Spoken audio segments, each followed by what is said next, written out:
everyone. Welcome to the 23rd Annual KIT Thomas Memorial Oration. This year, the oration will be rendered by Sri T.M. Krishna, musician, author, and activist on social and cultural issues. Sri T.M. Krishna was awarded the Raman Magsaysay Award in 2016 for his forceful commitment as an artist and advocate to heal India's social division. Today, he will share his thoughts on music and math visualizing the abstract with us. We begin the program with the invocation rendered by the school choir. They will sing the hymn, Be Thou My Vision.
Dr. Salim Thomas, President of KIT Thomas Educational Society, to introduce the orator of the evening. Our speaker, Mr. Krishna, trustees of the school, members of the Committee of Management, distinguished guests, alumni of the Lovedale School, Lovedale, and of Sishya, Principal Omna Thomas, and members of the staff, boys and girls. I cannot tell you what a pleasure it is to welcome you all back to the KIT Thomas Memorial Oration after a gap of almost 2 years brought about by the COVID. I am particularly happy to tell you that one of the members of the class of 1953 from Lovedale is here this evening to honor his former headmaster. Today we have an outstanding speaker and no doubt with a talk that will leave us with much to think about. Some years ago, some of the junior school children were digging a hole at the rear of this auditorium when a senior student went by and said, "Don't dig there, you may find the bones of Mr. Thomas." Now that may not be true, but this school, the entire campus, and the ethos of pedagogy here has the essence of Mr. Thomas. In every brick, every grain of sand, every leaf, and in everything the school stands for. On his retirement from Lovedale in 1971, he came to Chennai and started a small school to keep himself occupied. Parental pressure and societal demand has led to the school expanding and becoming today one of the foremost day schools in not just the state, but also the country. He often jokingly said the ideal school would be an orphanage because there would be no parents to deal with. No doubt, but I must say that in the 30 years I've been responsible for the running of this school, I could not have asked for a finer set of parents. Many of them are KIT's former students, both from Lovedale and from Sishya. We also have grandchildren who are third generation KIT acolytes. Mr. Thomas had two principles when it came to teaching. One was not to take childhood away from children, and the other was to instill in them a sense of confidence and moral worth.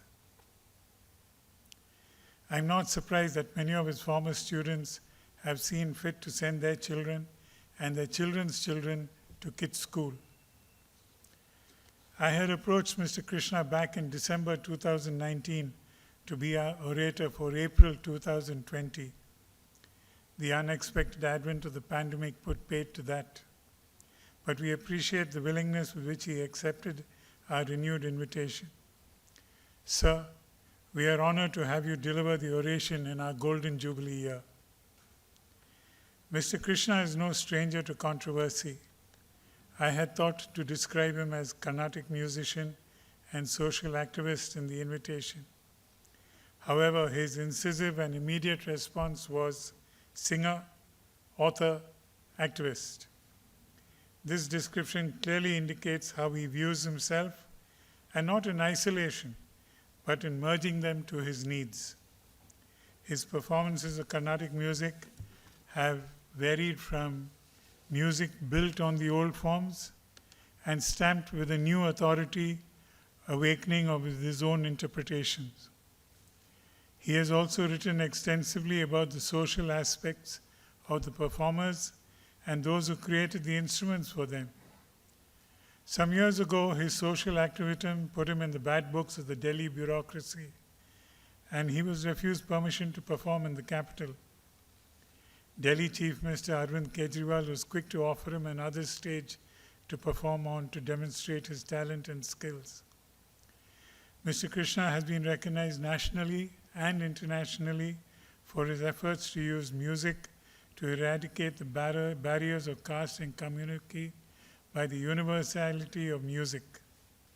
He was awarded the Magsaysay Award in 2016 and the Indira Gandhi Award for National Integration in 2017, amongst many other honors. He has recently been appointed to the committee to revamp the state's education policy. Our congratulations to you, sir, and a request to apply the same innovative approach you have used as a vocalist to cut away the dead wood and to reverse the attitude of parents who have voted with their feet to walk away from state board schools. If the Delhi government can do it, why not the government of Tamil Nadu? Without further ado, let me welcome Mr. Krishna to Sishya as the KIT Thomas Orator for 2022.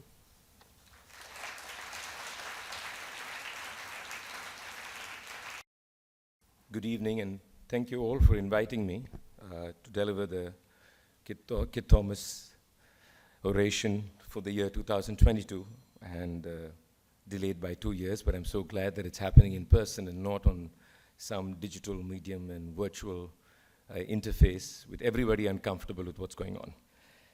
I'll start with 2 confessions. Firstly, I come from the enemy campus. So for those who don't know what the enemy campus, it's called The School KFI right around the block. Okay? You may not know, the students now may not, because the school doesn't exist there, but in the old days, there was this intense rivalry.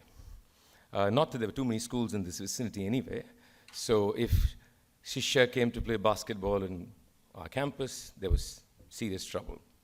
So I come from the enemy camp, 1. 2, I was a terrible student of mathematics. So I'll start with these 2 confessions. Okay? There seems relief over here. I completely sympathize with that relief. I got it. Don't worry. The reason I said that, right at the offset, is one of the questions I was asked by one person as I came. He said, "So you have a background in mathematics?" So I was like, very hesitantly said, "No." So I'm sure he was thinking, what is this guy going to talk about? So, this mathematics is one of those demons, or it's something you have a love affair with. And within the Indian culture especially, if you didn't get math, then you are like slightly lower than the rest. There's this hierarchy of education, right? Engineering right up there, math, just math somewhere in between. The lowest is literature, of course. Everything else is in between, right? So we've all grown up in this mindset, right? And I've always found it interesting. Mathematicians many who would have been very average musicians, I'm sure, would freely speak about music. And nobody will question them, is like, what do you know about music? But musicians speaking about mathematics is almost like, I'm nervous today. It's like, what do I know about it? So, in spite of the fact that we keep saying music and math are close to each other, well, are they is, of course, a big question, which we will try and ponder about today. There is this ease with which anybody has an opinion about music, but anybody cannot have an opinion about mathematics. So there is this hierarchy of even thinking about something, let alone expressing an opinion about something.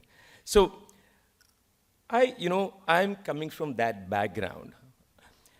There is also a need, I think, I sing Carnatic music, and it's not just Carnatic music, many musical forms. There's this need almost for us to always say our music is scientific, to say that there is mathematics in Carnatic music. I don't even know why we need to say it. It is what it is, isn't it? But there is this need for an affirmation from the mathematical or the computing world. It's probably a trivialization of mathematics, but nevertheless I'll say it, that there is something structured, something organized about a musical form, and we desperately seek that kind of acknowledgement and affirmation. So I'm not going to speak about that today. Another thing I'm not going to speak about is about how music can aid better learning. No, I'm not going to discuss that. That's done ad nauseum. Or about how you can use music to learn math. I'm not going to speak about that. Or how in musical forms we use pretty much arithmetic, or how prime numbers are used, or the Fibonacci sequence is used. I'm not going to talk about all those things, about how those things, but rather talk about the activity of mathematics and the activity of music as an action, and ponder about that more than anything else. So uses of math or uses of music is not going to be the topic. In fact, G.R. Hardy, the mathematician, said something interesting about useful math. He said useful math is dull. Fascinating. So I don't know how many people here like applied math. Well, you're doing dull stuff, according to Hardy. So there is this activity of mathematics and music beyond its utility. We know math is used to build bridges, your computers, anything in this world is. But then, is there something more to it? And Is it there that we can talk about the two in similar terms and in dissimilar terms, is what I'm going to ponder about in front of you, and I hope you will participate in your own way. So if we are saying that utility is not the subject of my conversation, what is it? Why do I sing? You could just simply say you sing because you like to please people. It's a fair answer, I guess. Cannot refute it. But is there something else that makes me sing or makes me seek music? Is there something else that makes the mathematician seek those figures and those designs and those signs and those correlations? What is that seeking? What are we looking for? Are we looking for something? To ponder that, let's go back in time a bit. Where did it all begin? Let's start with math. Maybe counting was the first way things began. Number of kills you had, maybe. You need to know how much food you have for the next day. Maybe you needed spatial. Because you went for the hunt, you need to know location. You need to have an idea of distance. So the cave man or the cave hunter had to have a notion of distance, of time, of how much food is required for, say, a week. How many times do we need to go and hunt? Maybe that was where the beginnings of mathematics in some manner, the idea of counting and measuring and gauging began. Of course, complex math comes much later, probably around 3000 BC or something like that. But let's leave that. Where did music come from? Now, there is this story of this flute made out of the bone. It's supposed to be about 30,000 years. There's, of course, debate whether that's really a flute or whether it was something done by an animal. But music also began with sounds that were picked up in nature. Just as the cave person wanted to find out where to go and get what and how much, he also heard things in nature. Now, the interesting thing here is we always say, for example, the nightingale sings. The nightingale never said it sings. It's probably just calling a mate, right? Or the parrot, who called it music? You and I called it music, not the bird.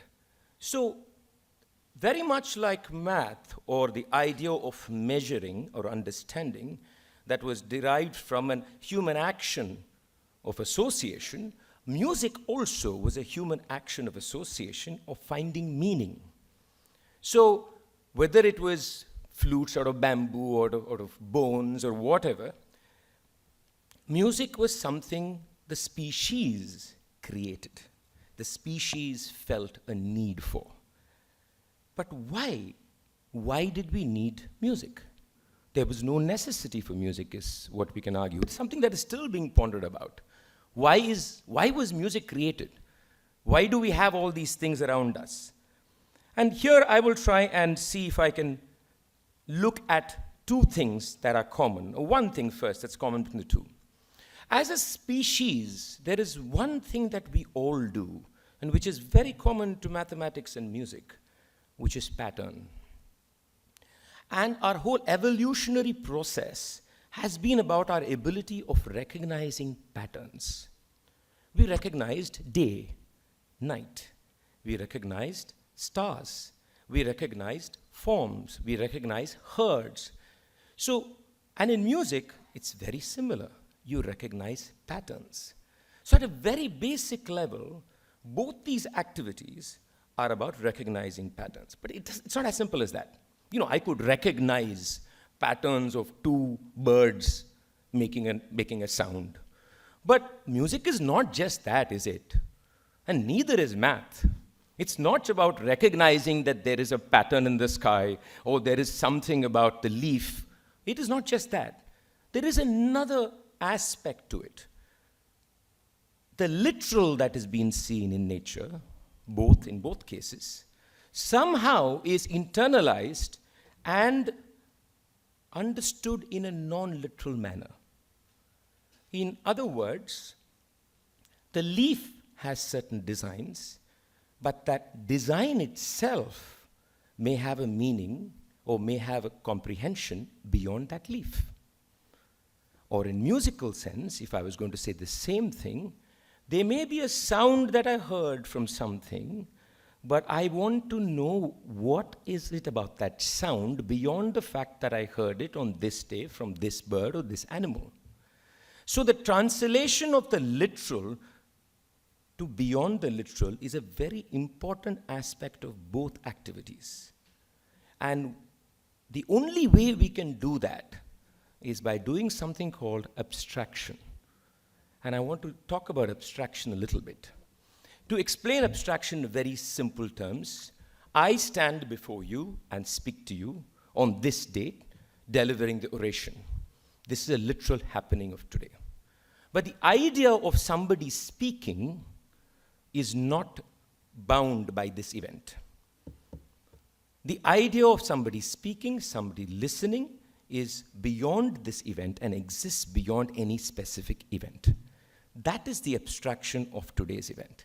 If what I speak today, or what you listen to, or you engage in, is not only conditioned by the fact that you heard T.M. Krishna say this, but the idea remains beyond this, then an act of abstraction has taken place. Mathematics is exactly the same thing. It is to abstract what is seen in literal nature. It could be through human interaction, it could be through the leaves, it could be through nature, it could be association, and find meaning in it, in the association, beyond its literal existence in nature. This urge to find something that is beyond an event is common both to music and to mathematics. So, you could ask this question, why do we need to do this? It's a fascinating point. Why did human beings want to do this? What are we seeking? What is this meaning we are seeking? Rather than say it's meaning, I would say we are seeking an experience. If I feel very sad about a death in my family, I feel sad, say my father died, and I'm very upset about my father's death. It is still about me and my father. It is still about my relationship with my father. But if I want to understand what death is, or the experience of death, then it has to go beyond me and my father, which is what, by the way, theater does, which is exactly what theater does. If you look at theater, you're watching a play. Somebody dies on stage, and you cry. All of us know nobody died. All of us know nobody died. We know it's an act, but you still cried. Why? Think about it. Why? You experienced the idea of death. Beyond nostalgia, you may think of somebody dying in your family. Beyond that, you still get affected. Because the experience of death is what you are having at that moment. Similarly, math gives you an experience of nature in abstract terms. Music gives you an experience of nature and life in abstract terms. That you can actually be unselfish in some manner while associating with these abstract values. And this is a very important aspect of both math and music. Wilhelm Leibniz said something about interesting quote about music. He said, music is a secret exercise in the arithmetic of sound, unaware of its act of counting. I'll repeat it. Music is a secret exercise in the arithmetic of sound, unaware of its act of counting.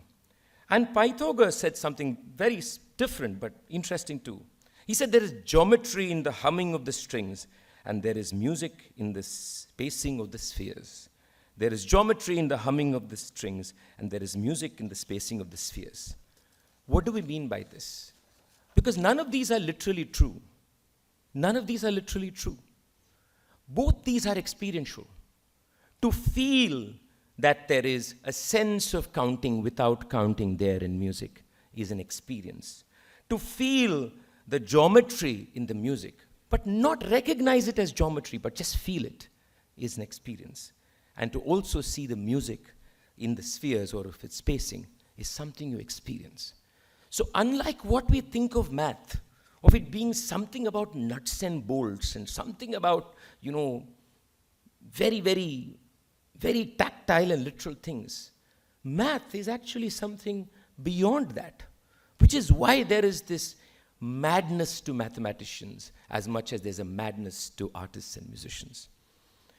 There are two things that math and music share, generic things. I will call them time and space. Don't go to Einstein immediately. I'm not talking about time and space in that sense. The idea of time and space. You could very easily have on the y-axis space and on the x-axis time. I would put rhythm and melody, or frequency and time. So the whole idea of time and space exists in both. In fact, there is this word, a Sanskrit word we use in Carnatic music, laya. It's a beautiful term. It's very hard to translate what it is. It's not a rhythmic cycle. It's not a click. It's a sensibility. It's a sensibility of time. For time to be experienced, two things are necessary. One is an event, two is an interval. If you have consecutive events without an interval, you will not experience time. If you only have an interval, you will never experience time. So the relationship between interval and event is time. All of us, for example, go on a car ride. The first day, it seemed to take much longer than the second day. Same distance, probably same amount of time. Why do we feel this way? It's actually got to do with the fact that you didn't have enough events the next day when you traveled. Say you spaced out, or you were, say, part of a very intense conversation. Either way, you did not sense the events that took place to reach that place. The first day you noticed a store, then you noticed the traffic, then you noticed a lorry, you noticed a traffic jam, and therefore the distance was longer. So in a way, time, by the way, can be talked about in minutes and seconds, but many times time is what you experience, what you feel. You feel time, and you feel the same 5 minutes in different ways. How is that even possible? It's just 5 minutes. And that's a very important aspect of both music and understanding how time operates even in the real world. And there are a couple of similar things that happen. In music, for example, I'm going to use a few words. If I was going to, say, compose a song or sing a song, there are certain things that always happen in music, irrespective of the kind of music I'm talking about. There is a point of attack, which is my entry, okay? So if there is something happening, there's a point I enter, and that's a point of attack. That's the entry point. And then I start filling the space and move you through that time. I fill the space. How I fill the space depends on what the music is, and it affects what you hear. And the space is filled through constant movement. The movement, the extent of the movement, the speed of the movement determines what you experience. Well, all this can be discussed in terms of math, but I'm talking musically. And underlying this entire experience, there's a pulse. Underlying this entire thing. When I speak to you today, there's a pulse. If there is no pulse in my speaking, you will not hear me. There's a pulse, there is an attack, there is a loudness when I want to say something more, there is a retreat, there is a calmness, and all this is what makes you experience what I speak in terms of space and time. And math is not very different. But you can ask this question, and this is a question again that's been pondered over by many, many people. Is there intrinsically something mathematical about the way we listen? Meaning, physiologically, for example, is there a reason, is there something mathematical about what we listen and how we listen? For example, we could go down that road, and I'm going to go a little bit. For example, the idea of consonance and dissonance. This is this basic understanding that any two notes is considered consonant if the ratio is simple. The idea of dissonance, for those who don't, consonance when you feel that two things are, to put it simplistically, pleasant and melodious, okay? Dissonance is when something is little hard or harsh or seems out of sync. For example, most of the tunes that you hear when there is a death have notes that are dissonant. So there is an association of sadness, by the way, to dissonance. So most dissonant combinations are complex ratios, meaning that the numerator and the denominator are usually larger numbers. This is something that we all experience. The octave, for example, the same note in 2 octaves, is the second harmonic, which is why if 2 people sing in 2 octaves, it sounds like the same sound. The other thing about consonants is that the partials of the 2 notes, if there are 2 notes being played, coincide at some point, which is why the pleasantness happens. Now, is this a universal feature? Is it just physiological? Is it all our auditory systems built in a manner that we recognize consonance and dissonance in this manner, and in a way we are all universal in what music we like? We know that's not true, right? We all know that's not true, but is there? So there was an interesting experiment done in 2015 about, a scientist went down to South America, and I don't know how to pronounce it, it's the Tsimane tribe.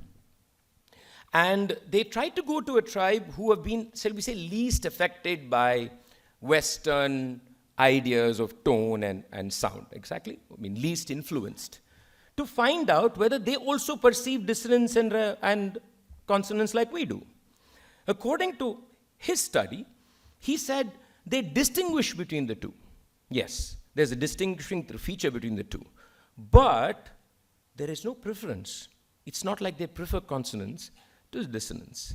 Of course, this has been re-argued, and there are other scientists who don't believe this is absolute, but that's an interesting place to go, and I want to expand that a bit. Because if I was to accept this mathematical idea that there is something universal about the way consonance and dissonance and the ratios affecting the way I appreciate music, then why do we have different kinds of music, and some music sound dissonant to me, some sound dissonant to you? Well, a simple example is, say, even Carnatic music, which I sing. To most people who listen to Hindustani music, Carnatic music sounds horrible, even off-key, off-tune. To me, listening to Makam music from the Middle East, many times I thought they were off-key. Why go so far away? I've heard music, for example, in the Kuttu tradition in Tamil Nadu or anywhere. The first time I heard it, I thought it was awful. So I'm just trying to be careful over here, right? To reduce something to just in questions of, say, numbers in some sense.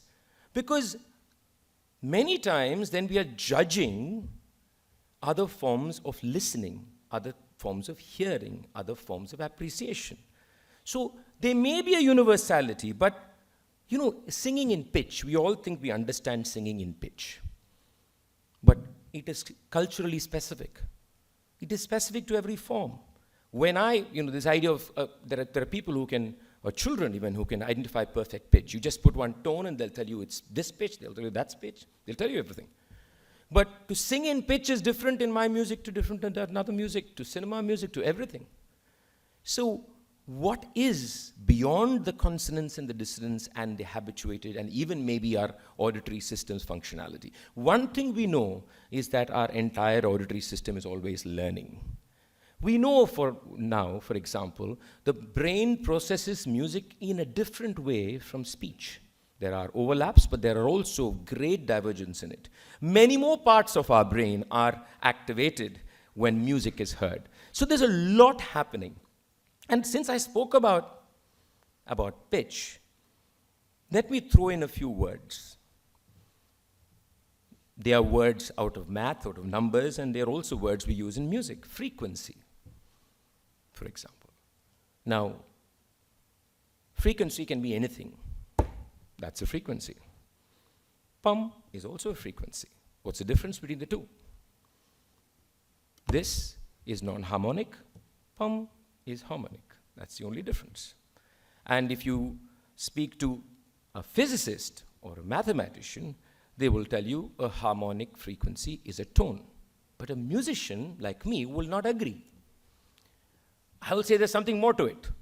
I'll say, fine, there is frequency, which is just a number, say 148 hertz. I'm just giving you an arbitrary number now. 148 hertz is the number. When it is harmonic, it's a pitch, which means it's recognizable. To sing for you, is recognizable as a position. But is it music? Now, that's an interesting question. Is it still music? And my answer will be no, that's not music. What needs to happen for that to become music? That has to have emotion. That has to have the heart of the singer. That has to have a cultural context. That transition between a pitch and what I would call musically a tone is the transition of a human being, of the act of adding emotive quality to just a sound. When that happens, it becomes music. And in this context, it's important to say something. Even our brain, apparently, when for a long time they thought that cells that, shall we say, identify certain frequencies always identify this frequency the same way. But they discovered that depending on whether the melody or the movement is ascending or descending, the same cells recognize that tone or that note differently. Which means associative movement or associated movement, which is also an emotive quality, there's also a way by which we recognize something as being music rather than just something being tonal or something being pitch. Now, when we talk about music, and even we speak to mathematicians, they use another word very often, a dangerous word, beauty. It's a word that musicians often speak about beauty and mathematicians often speak about beauty. They say there needs to be beauty in mathematics. And you always wonder, what are we talking about? Are we just talking about taste? You may like my music, somebody may hate my music. Is it just taste? Is it just about what you prefer and what I prefer? Or is there something about beauty that can transcend each person's taste? Is there something? And you ask the same question of mathematicians. What are they saying when they say there should be beauty in an equation or in a solution? What do they mean? Is it beauty that only one mathematician observes, or is it shared by the community? And many times it is shared by the community. What is that beauty they're looking for? So we have to think about this idea of beauty that is used as a term or as a quality in both mathematics and music. And there's this fabulous essay written by Hardy again. For those who don't know who Hardy was the person who supported Srinivasa Ramanujam when he went out to UK, and pretty much the person who mentored him. So to give you a context for G.H. Hardy, this is fabulous essay called A Mathematician's Apology. I can tell you it's a very arrogant essay, of course, and many things in it I disagree with. But it's also a beautiful essay.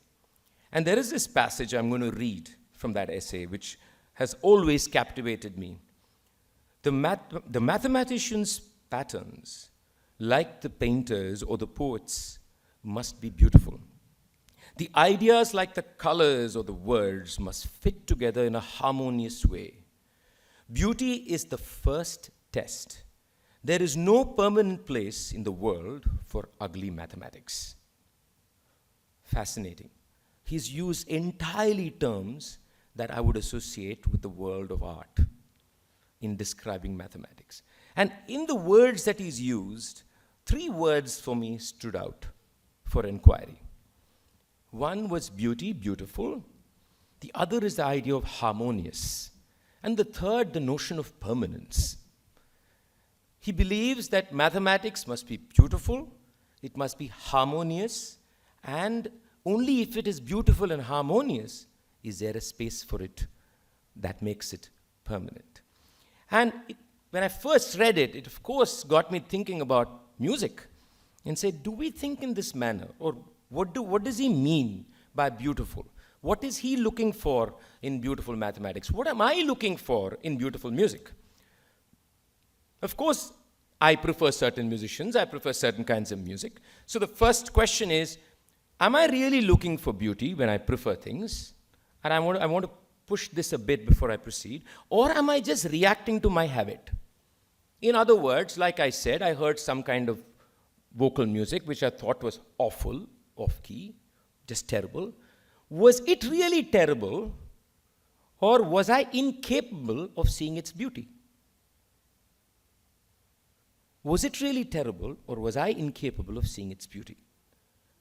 So then, whenever we judge things, when we judge something as beautiful or something that we like, or the colors that we choose, for example, I can imagine certain colors are immediately considered to be ugly. I mean, everybody thinks a fluorescent pink house outside looks kind of weird. A lot of people do. Why? Why do we think it's ugly? Or why do we think it's too garish? We use so many words. Is it that, or is it me? So, this beauty we're discussing cannot be trapped in this. It can't be a subjective idea of judgment. So, is there an idea of beauty that transcends your judgment and my judgment? This is a very important social question too. It's not just a mathematical question. It's a social question. I look at a person and I decide whether I can trust that person. Amazing how we do that. We look at their face, we look at their dress, we look at how dirty or clean they may be. We suspect, who will we suspect to be a robber? Somebody looking like me? No. You would never think I'm a thief, would you? But isn't that a sensibility of physical appearance? Or a judgment of physical appearance that leads to us to judge so many things. So when Hardy talks about beauty in math, or when I speak about beauty in music, is it possible that we can transcend just these superficial layers? So what is beauty in music? I can speak more confidently about the area that I know, which is music. For understanding beauty in music, I have to use another word. And the word is aesthetics. Again, a word that we use very colloquially and we use very easily. Something is aesthetic because it pleases us. Something that is what we think is, within quotes, subtle or pleasant. Look at the words we use. Pleasant, nice, subtle, soft. Nobody can say something soft is unaesthetic. I've never heard anybody say that. Of course, heavy metal can be unaesthetic, very fast, right? Loud and, don't play this loud music. I don't know how many students here have heard their parents say that to them, but that's often heard, right? This loud music. So what are we talking about? If you look at the word aesthetics, it's actually a very interesting word. Any Greek word that has tikos at the end, right, means that it's a body of empirically arrived ideas. Now, empiricity seems to be a very unusual term to use in aesthetics. What is empirical about aesthetics? Or in other words, if I was going to just elaborate it, it's arrived through observation and through learning. So it's a science of perception. So aesthetics is not about what you like or dislike. It is about the object. Now, I stand here at the lectern. Now, the lectern there are two parts of this lectern. Let's forget about whether it's pretty or not. Prettiness has got nothing to do with aesthetics.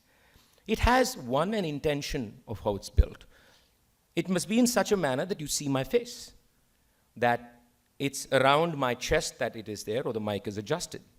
It should give a certain formality to this evening's lecture. If all this is there in this lectern, then this lectern is an aesthetic lectern at a basic level. Over and above this, we may have carvings, etc. But the carvings don't determine its aesthetic body. If you have a most beautifully carved table that doesn't stand on 4 legs, it is an unaesthetic table. If it doesn't stand on 4 legs, and if it cannot do the job of being a table, it's an unaesthetic table. So a very important aspect of the word aesthetic is also the intention of what is being done or what is being built, or the intention of the music I do, or the intention of the math that is being done. The intention of the math and the intention of the music determine its movement, determines its content, determine its transformation, and that determines its experience. What you like or dislike is immaterial to this observation. So when Hardy speaks about beauty, he's speaking about this beauty. The beauty that within that whole idea that is being inquired about, there is a beauty of its flow, its logic, its development, its transformation. And he doesn't really care about the conclusion. He's just talking about all this. Similarly, in the musical form that I sing, it is about the object, its construction, what it intends to do, what I intend to do with it. That's what determines whether something is aesthetic or not. If we were going to just change our way of looking at people and looking at colors and looking at designs and looking at everything with this adjustment, we may actually be slightly better human beings. So math can teach us something about human beings, about being better human beings also, because it gives us a distance between the self and between an idea. But then what does it mean about being, the other word that he uses is harmonious. What is harmonious? Again, harmony is again a musical term. We use it in music, technically and non-technically. So it again means that there's a relationship. There is a correlation. It's not just about pattern recognition and pattern assimilation. It's about what is the connection between patterns. It is like, what is my relationship with the people around my home? It is a relationship, not just the people I know, but everybody else around my home, who lives on my back street. That is part of a harmonious community. Not just who you choose to live with, but who live around you. So, harmonious correlations are very important even in mathematics when these ideas are being developed. And they're very important in music. I sing a concert. I sing a concert with a violinist and a mridangam artist and probably another artist. It's important that we have a relationship, at least musically, that's harmonious. What does that mean? It means that we believe in the same notion of the concert, that somehow we are together in what we want to do. Many times in concerts, we are fighting with each other. You just don't maybe recognize it, but it happens. We are battling each other's egos. We are having one-upmanship.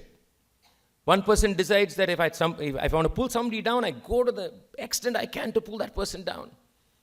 So, nothing harmonious is happening. But we all still applaud. We all still love it.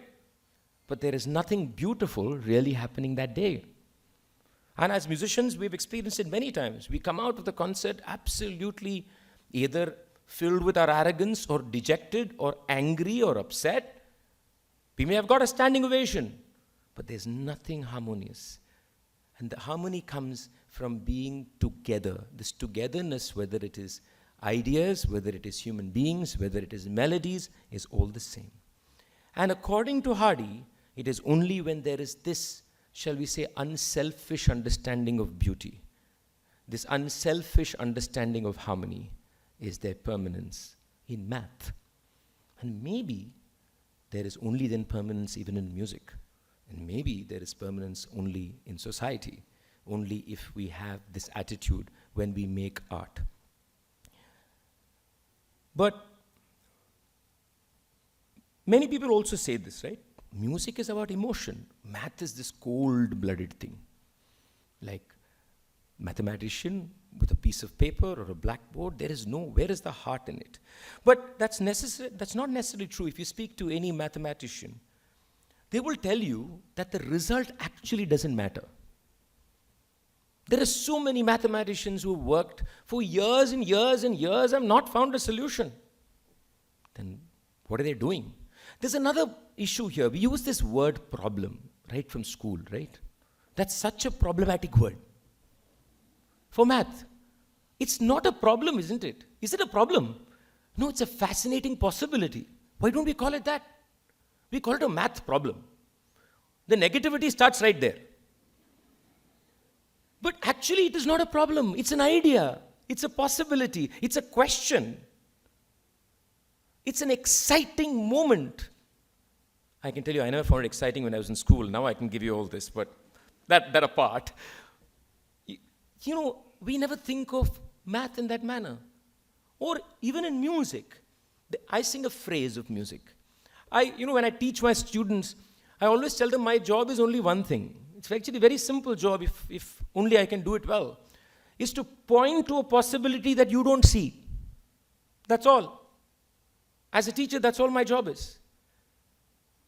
Just teach you how to see a possibility that you don't see, but I see. Isn't that what a math problem is? It's a possibility that somebody sees that other person doesn't see.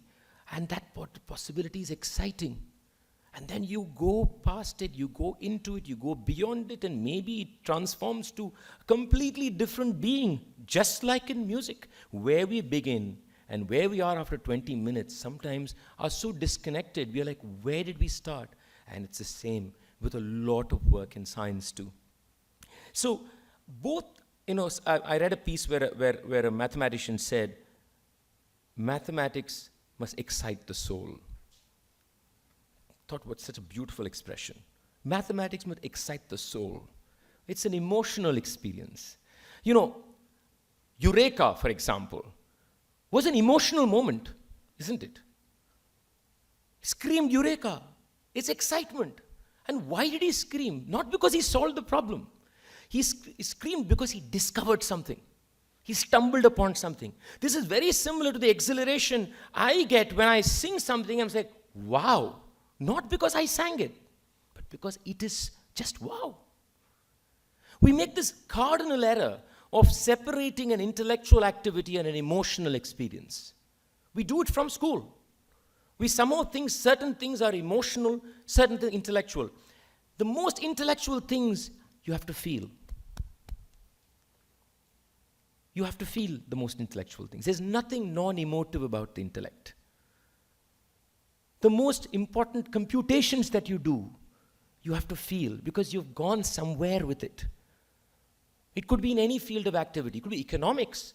It could be anything. But then it takes you somewhere and then you feel, wow, this is possible. And you experience it. So this separation of the intellect and the emotional is something I think we should stop doing because they have to coexist in all fields, let alone math or music. It can be anything. And I spoke about collaboration, about how music is collaborative, how we collaborate between musicians on stage. Math is considered to be a lonely activity. We have this picture of this mathematician, right? All of us have this dusty library with books and papers all over, probably guy who was not bathed for a few days or more, just scribbling in piece of papers, not knowing where to go. This complete image comes into our head. But the mathematician, for two things. The mathematician may not meet somebody. It's quite possible. You're probably locked up in a room. But she or he is collaborating. The collaboration is in ideas. She is and listening to and has heard ideas before her or ideas that are happening then. She is collaborating, but she may not have to meet somebody to collaborate. So to think that it's a lonely activity in that sense is not necessarily entirely the truth. Similarly, there is a problem, the problem of the other side with music. I am perceived as a performer. I'm here to do something for you. That mine is a community exercise, yes. But I will be the first one to tell you that music is actually an activity of solitude. It's very similar to the mathematician. It's very similar. There are days when I have performed on stage, and I think those are the days when I probably did the best I ever have, musically, is when everyone in the audience became irrelevant to me. It didn't matter whether you liked what I did or hated what I did. I didn't care two hoots about it. I was alone in a public space, sitting on stage, and just singing because music mattered so much. Ideas mattered so much. And any musician will tell you that those were the best days of music. So is the musician alone or together? That's a catch-22 question. Is it a social activity or a personal activity? Very interesting to probe. So this, why I came there is because often we become like circus monkeys. Just like the mathematician is seen as this antisocial person seeking, who doesn't know how to communicate, etc. I am only seen as a person who should be communicating with you. My job is to please you. If I don't please you, I'm a bad musician. That's the other side of the same problem. Because then it doesn't allow me to be me. It doesn't allow me to just sing, because I love singing. Just because I'm on a stage, I'm told, there's this Hindi term, no, paisa vasool. So I'm told like I'm not giving you your money's worth. And so there is a transactional compulsion that appears for me as a musician, as a performing musician, that a mathematician doesn't go through.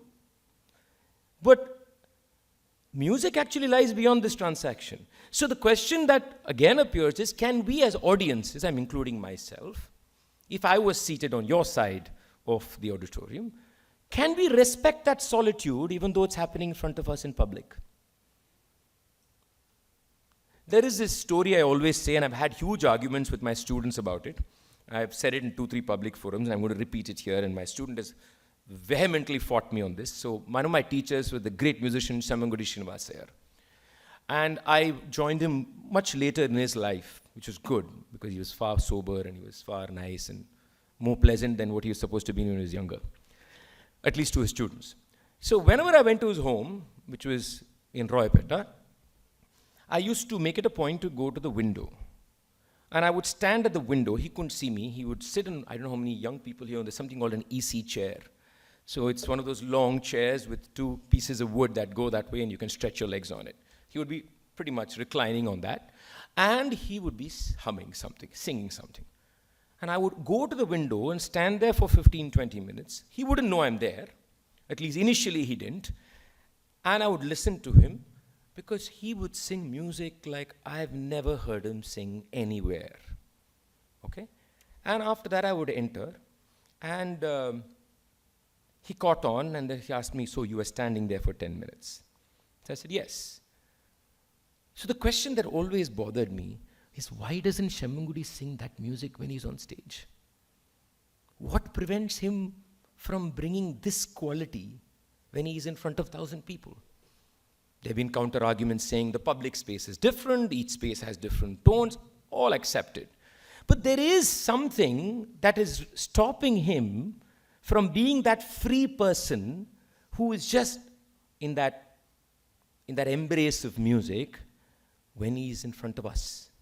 Something is being lost or hidden or kept behind. There is an unfreeness. Is a fettered person somehow, right? So this is the trap of the musician. So we have to understand then solitude differently, whether it is a mathematician or a musician. Solitude is not about being away or locked up in a room. You can be cluttered and muddled in a room, locked by yourself, disturbed by so many things that you don't find solitude. Solitude is a quality when you're alone. And it doesn't mean there are no people in front of you. You can find solitude while you walk through a market, bustling with activity, bustling with work. You can find solitude. So it's intentional, in an intent and a will of a certain kind of qualitative progression in the human being. So if we change that, then the way we think of solitude in being by oneself or with people will change tremendously. So as musicians on stage, sometimes all of us on stage are in solitude, in togetherness. Myself, my violinist, my mridangam artist, we are all together in solitude. Completely together. We are not alone, we are together. So we have to reimagine that. From this possibility of being in the throes of music or the throes of ideas, comes the word, or comes the much sought after quality, which is creativity. Another word that is so overused and so badly understood that sometimes I'm scared to even use that word. What is creativity? In especially today's world, new and creative have got conflated. Now, every day Instagram, you have something happening, right? Every day I feel an intention to do something on Instagram. Somebody wants to do something. You dance some 20 seconds to some song. Somebody dance 20 seconds to another song. Somebody does some, everybody wants, it's all acts, okay, for whatever reason. And of course, we all put likes for it. That's important. And the number of likes determine whether that is something that will go viral.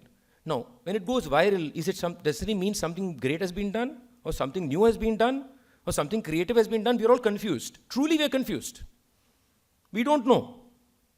We don't know whether it's creative, we don't know whether it's new, we don't know whether it is of value, we don't know any of this, right? So when we say something creative, what does it mean? This is a question I think every one of us, irrespective of our age, irrespective of our field, have to ask ourselves. Because we have compulsive disorders today, all of us. We just keep doing something, including me. We just keep doing something. So what is new? What is creative? Does it need to be new to be creative? Can a repetitive act be creative? These are all important questions that I as an artist have to ask myself at least. So if I say, let's presume, for the sake of discussion and argument, that I have done something creative, okay, whatever that is, X, call it X. Is it something that everyone needs to recognize as creative? Or is it enough if I recognize as creative? What validation do I seek? Right? In math, it may be a little different because when a beautiful problem is approached or looked at, there is a universal way of looking at it, right? There are debates and arguments, of course. Nevertheless, there is.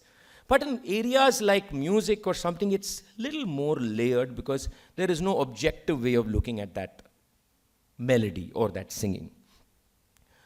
So I would argue that again, creativity is not in whether something is new or old, but it is in the experience that it evokes in you. So, for example, a musical example, there could be a line of music or a song. There are songs that we sing in Carnatic music or any form of music that have been sung for maybe 50 years, 30 years by hundreds of musicians. Hundreds of musicians, sung by me probably 10 times in the last 20 days. But there is only one occasion out of that 10 in the last 20 days when something really profound happens in the singing. Is that creative or not? It's the same song, same tune, same melody, everything is the same. It's like when you look at, say, a beautiful mathematical equation or a mathematical solution which has been already created or already, shall we say, worked on 60 years ago, and you still look at it and say, aha, it's done. It's not new. It's been solved by X years ago. But why does it still make you feel, aha, oh, so beautiful. What a beautiful idea. So I just want to put this stop to creative being something that nobody has seen before in this universe before. Creative can be something that has been seen and has been repeated and that has been heard again, but it is in the way it is heard again or the way it is seen. The idea of permanence that Hardy speaks about is also an idea of creativity. So it can be either new in that literal sense or it can be old in the literal sense. That does not matter whether it is creative or not. But how do we arrive at that point of anything creative happening? Both in mathematics and music, there has to be a serious intent in work. And the intent is about it, whether it is an equation or whether it is a raga. The seriousness of swimming deep in, drowning myself. The Tamil word alvar is a very important word. Alvar were the saints, the Vaishnavite saints. Alvar means being drowned in the Lord. You have to be drowned in the equation. You have to be drowned in the music. And that is the serious intent that we demand. The second comes from the idea of solitude, which is being free, unfettered, to be able to think, to be able to find patterns, to find collaborations, to find designs, to be able to just be in wonder of the beauty of what is in front of you, whether it is X, Y, Z, or whether it is Sa, Re, Ga, it doesn't matter. That environment has to be there. And then there is one other word that mathematicians love to use, intuition. They say, great mathematics, there's intuition. I don't know whether how many of us know the difference between instinct and intuition. Often we use it as synonyms. They are actually different. Instinct is usually, is a faculty that neither ideationally or visually, it's not a faculty, okay? And it may or may not result in an action. That instinct, okay? It's not a faculty. Intuition, on the other side, is actually the ability to see something or to be able to apprehend something which leads to some learning. And that learning leads to that response that seems to be immediate, or that feeling that you're in the direction. For example, in the math world, there are many mathematicians who have said that this is a possibility, or this is what is there, without a proof. The proof has happened much later, found by somebody else.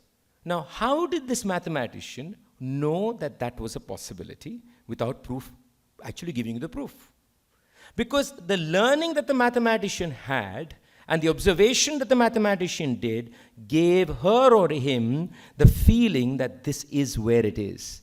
And they just allowed it to come out. The proof happens much later. This is true of so many things in science. You will find that there is a hypothesis and an idea that is put out that this is what it should be. Then, for example, the black hole, for example, it's all mathematical initially. No observation could validate any of it. Higgs boson was mathematical. And then you do experiment it, and then you bring a proof which is in real life. That's one. Or a purely mathematical issue, or something about shapes and numbers, for example. The proof comes later. So this intuition is very important. In music too, intuition is so important. And because I'll tell you, intuition does something that is fabulous. Its intuition is never bound by rules. Intuition somehow tells you that you can bend, you can break, you can find another window, you can find another door. You see a possibility that rules don't permit you. Happens in music very often. For example, if I sing a raga and it has a set of rules, and I'm taught from childhood that these are the rules of this melody, intuition sometimes tells me just for no reason. If you ask me logically why, I can't answer that question. But I know that all that I have received leads me in a direction to push some corner that's against the rules. But that push leads you to something that's never happened before, at least for yourself. So intuition is also a very important quality in both these fields. But why are we doing all this? Let's go back to that basic question. Why are we doing this? And the simple answer will be both music and math seek truth. The very simple answer. You could ask, what is truth? Isn't truth subjective? I think at the fundamental level, both these fields are trying to understand what is around us and what is within us. Whether you're trying to understand it in shapes and numbers or in functionalities, or even, for example, economic activity, game theory, for example, is a very interesting case of math telling you how people behave. They can tell you how nature behaves. But why do we know this? We just want to understand ourselves better. What we do with it is secondary. It comes afterwards. But this yearning to understand our functions, understand our behavior, understand our relationships is why we do this, why mathematicians do it, why musicians make music. I want to know why I cry. I want to know how I cry. I want to know what a tear means, what joy means, what ecstasy means. And that's why I sing. I don't sing to please you. If you're pleased, I'm happy. But I don't sing to please you. A mathematician doesn't work because he's sure that tomorrow his work is going to be used to make something. No. Mathematician works because he just looks at it and says, wow, there is truth in this. Let's find out how it works. Let's find out why. So there is something very basic. But here we should be very careful because this is not neither fields are about rationality and irrationality. Srinivasa Ramanujam always said that his inspiration was Namagiri goddess. You can wonder, how does Namagiri goddess appear in the horizon of this seeking? That is some belief system. Isn't this contradictory to each other? Or for example, Tyagaraja, the great composer, was a great Bhakta of Rama. But he made the most complex compositions. Do I have to be a Bhakta of Rama to also be able to be a great musician? No. But what is that association? Inspiration can come from anywhere. Keeping aside their own belief system, that is their personal, I'm not even going there. But inspiration is not a rational happening. It doesn't need to be justified. It doesn't have to have logic. It is just something that makes the human endeavor far more intense, makes the human endeavor worth it. It just strikes you at the bottom of your stomach of saying, I just want to do this. And so we should not make that mistake of thinking about math as being something that is purely logical, and therefore there is no room for these unexplained things. The unexplained always exist. They're always part of the explained. But that's what we are trying to explain, aren't we? The unexplained in our own ways. I'll conclude with a few more things. One question that was raised by a friend of mine when I told him I'm going to speak here. So he said, actually a mathematician sent me a note and saying, I'd like to believe that music is created while math is discovered. This is a famous argument. Is math created or is it discovered? In other sense, is what is being explained already there but not seen or stumbled upon, vis-a-vis music which is being created by the artist? I'm not going to resolve this problem. But I think it's an interesting problem. But I would like to say a possibility here. For example, gravity. Was gravity discovered? Yes. But the understanding of gravity was created. So gravity was not created by anybody, by Newton or anybody. But the comprehension or how you understand it and process it was a creation of human endeavor. Then you can flip that question and ask me, is Raga Todi created or discovered? Is it already there? That's a tough one. I'm inclined to say created. Very inclined to say created. But then you could argue, counter-argue and say, but those sounds already exist somewhere. Fair enough. I'm sure it exists somewhere. But putting them together in that sense of cohesiveness and calling it by X name and giving it certain identities is definitely a human activity. So this leaves us with this interesting conundrum of discovery and creativity. But a Mridangam artist told me something. Or sculptor, for example, great sculptors have said this. They said the sculpture is already there in the stone. I just revealed it to you. This is a very famous thing that sculptors say. Is it true? Is it already in the stone? Or is it in the sculptor's head? Fascinating, right? Or a Mridangam artist told me once, he said, he played something quite beautiful. And we were having this chat afterwards, and he said, I have done nothing new. I just stumbled upon it. It's already there. So, where is it if it's already there? Where is it? Is it there in the mind of the receiver? Is it there a community understands it? Or is it there in some subconscious of the artist? Well, it's up to you to decide. And finally, before I conclude, the difficult question of ethics in mathematics and ethics in music. Should there be ethics? Should there be an understanding of a societal role of these two activities? Should that affect what math I do or what music I do, what song I sing, what song I don't sing, where I sing, for whom I sing?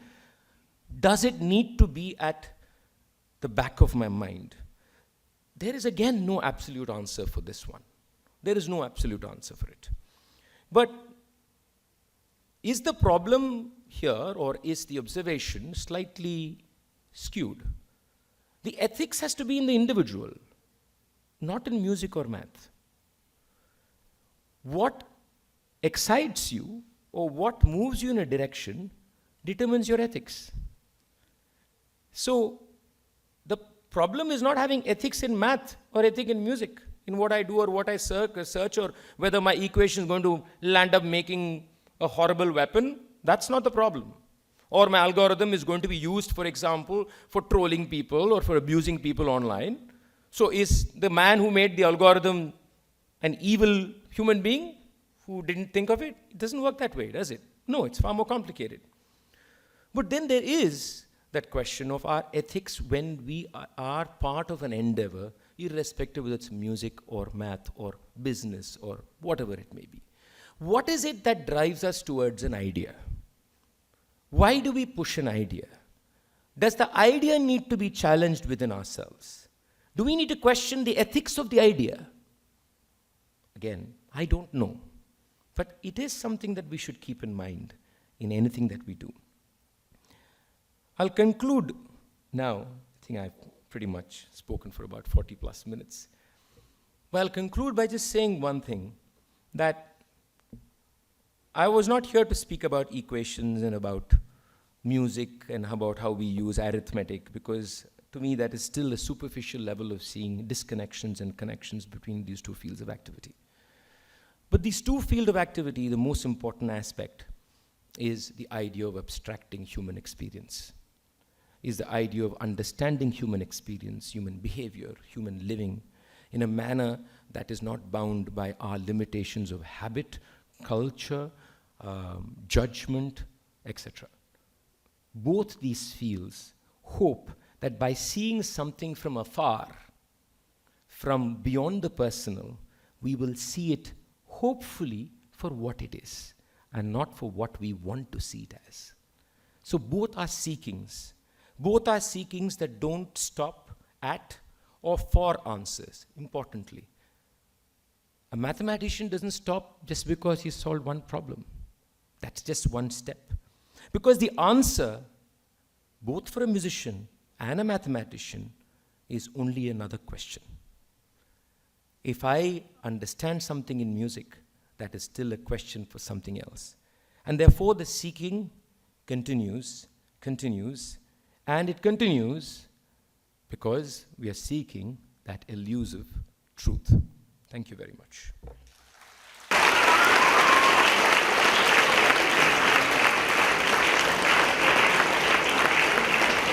So much for that very engaging and informative talk, sir.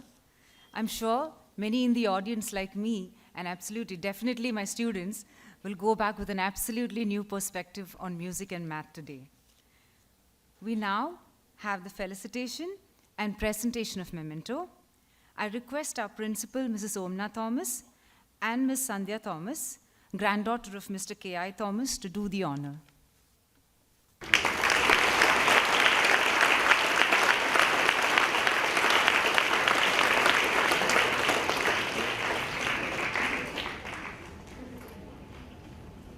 Now call upon Ms. Sandhya Thomas to propose the vote of thanks. Good evening, ladies and gentlemen. I would like to thank Shri T.M. Krishna for graciously accepting our invitation to speak at this year's oration. The parallels drawn between the activities of mathematics and music as universal yet subjective emotional experiences in abstraction were intriguing, such that my voice is completely lost. Mr. Manoj Santalia and the New Indian Express, along with Raj TV, have consistently covered the KIT Thomas Memorial Oration for many years now. It is with gratitude that we acknowledge this year's media coverage as well. We extend our appreciation to Mr. Vinish Goyal and Crown Plaza for tonight's dinner arrangements, and to Eden for organizing tea at the school this evening. We are much obliged to Mrs. Meera Maman for the elegant stage decor that you see before you. Thank you to Mr. Jakin Hemnath for working tirelessly with the school choir to ensure the harmonious rendering of the invocation hymn. This event would not be possible without the contribution of our service staff. It is with gratitude that we acknowledge their hard work under the guidance of Mr. Bharathan. Last, but definitely not the least, our appreciation and our gratitude to you, our dear audience, old Laurentians, alumni of Sishya, former and current parents and students who attend this event year after year and enable us to keep the legacy of Mr. KI Thomas alive. Thank you.